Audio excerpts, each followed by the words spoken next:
Patrick Bet-David, commentateur financier, affirme que le prix du XRP pourrait atteindre 1000 $ par jeton s'il parvient à capter une partie du trafic de transactions de Swift.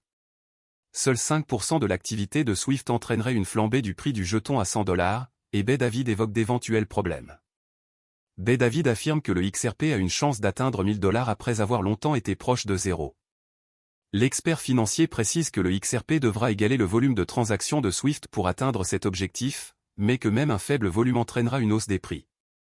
Swift est une plateforme mondiale de traitement des paiements qui gère 5 000 milliards de dollars par jour, soit 1,24 quadrillion de dollars par an. Bet-David affirme que le prix du XRP pourrait atteindre 100 $ si le registre XRP pouvait gérer 5 à 10% du volume quotidien de Swift. Pour que le registre puisse gérer 10% du flux de transactions de Swift, l'analyste estime qu'il devra gérer 125 millions de dollars par an.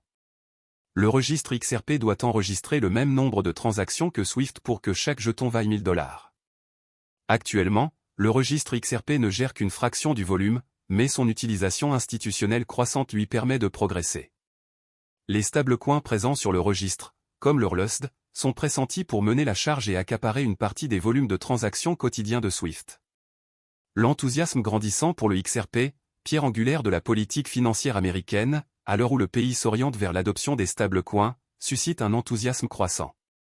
Bet-David bénéficiera d'un coup de pouce lorsque la SEC abandonnera ses poursuites contre lui, ce qui permettra aux plus grandes institutions d'investir dans l'entreprise.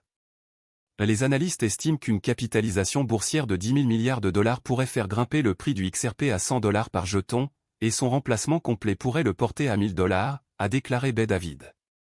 Le cours du XRP s'échange à 2,20 $, en hausse impressionnante de 6% sur 24 heures. Cette reprise fait suite à une semaine marquée par la baisse des cours et l'augmentation du comportement des baleines dans l'écosystème. Malgré une légère hausse au cours de la journée, le XRP a perdu plus de 10% au cours des 7 derniers jours, suscitant des inquiétudes quant à un pic de cycle. Malgré ce ralentissement, le réseau affiche une série d'éléments positifs, une lueur d'espoir pour les investisseurs.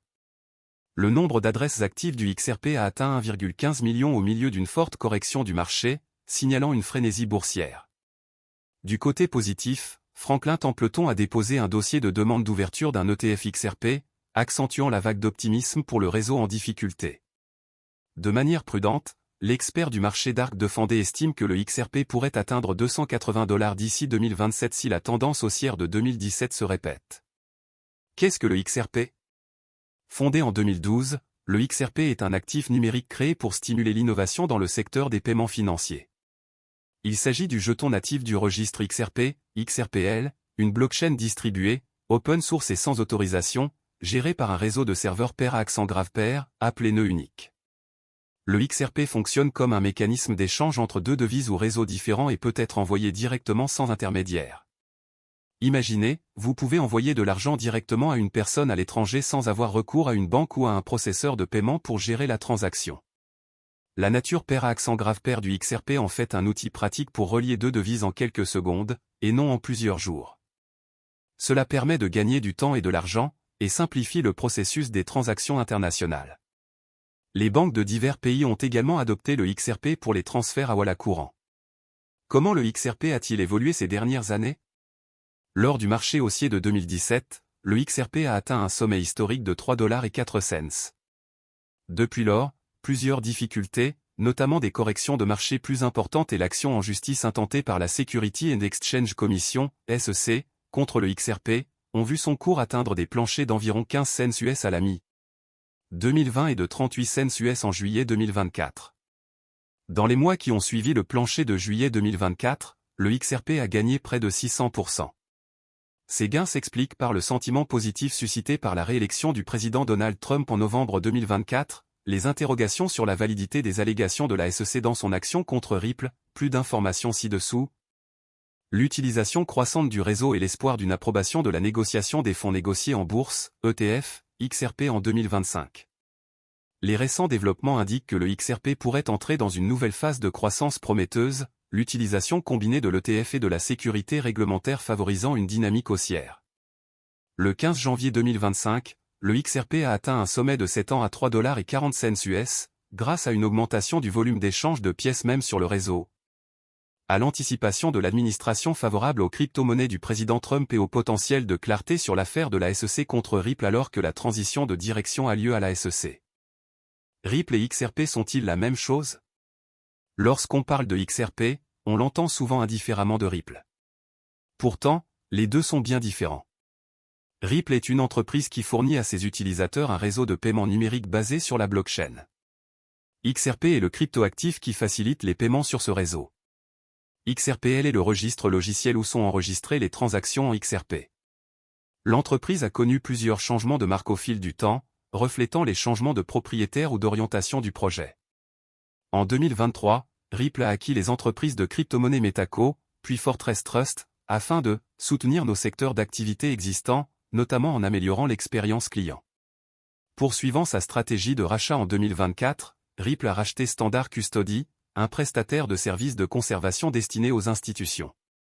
Tout au long de l'évolution de l'entreprise, un élément est resté constant, le symbole XRP, qui représente sa crypto-monnaie native. Comment fonctionne XRP et le registre XRP? Le registre XRP. Le modèle de consensus XRPL repose sur un principe fondamental, un minimum de confiance peut faire toute la différence. Contrairement au protocole de preuve de travail, POW, de Bitcoin ou de preuve d'enjeu, POS, d'Ethereum, le registre XRP n'utilise ni le minage ni le jalonnement pour valider les transactions. Il permet à des serveurs de confiance et autorisés de créer un consensus sur le réseau. Ces serveurs, ou nœuds uniques, maintiennent une liste de nœuds uniques, c'est-à-dire une liste de nœuds que le réseau juge digne de confiance. Si 80% des nœuds jugent une transaction valide, un nœud unique peut alors la valider. Par le passé, le XRPL a connu des problèmes de désynchronisation, entraînant des interruptions de service sur le réseau. Lorsqu'un nœud de cette liste est compromis, les effets peuvent se propager aux autres nœuds, ralentissant davantage le réseau. Cependant, la fiabilité s'est améliorée récemment. XRP, le jeton natif. L'offre totale de XRP, 100 milliards, a été créée et distribuée aux particuliers et aux entreprises lors du lancement du XRPL. Contrairement à d'autres mécanismes de consensus, les nœuds ne reçoivent aucune récompense pour la maintenance de la version correcte du registre. Certains clients du réseau de paiement numérique de Ripple, RippleNet, préfèrent envoyer des fonds sans compte préapprovisionné. Ripple rend cela possible grâce à son service de liquidité à la demande. Dans ce service, le XRP, ainsi qu'un pool d'autres actifs numériques, par exemple, Bitcoin, Ether, Ethereum classique, Bitcoin Cash et Litecoin, sont utilisés pour fournir la liquidité nécessaire à ces transactions. Lorsque les parties ont des préférences différentes pour envoyer ou recevoir de l'argent ou utilisent des devises différentes, RippleNet sert d'intermédiaire pour leurs transactions. Comme les deux parties utilisent des devises différentes pour la transaction, aucun argent physique ne circule pendant le processus. La transaction est effectuée en XRP, dont la valeur est égale à celle de l'argent envoyé. Le réseau facture également des frais minimes, en XRP, pour finaliser la transaction, mais ils sont minimes comparés à d'autres réseaux de paiement internationaux traditionnels, tels que SWIFT.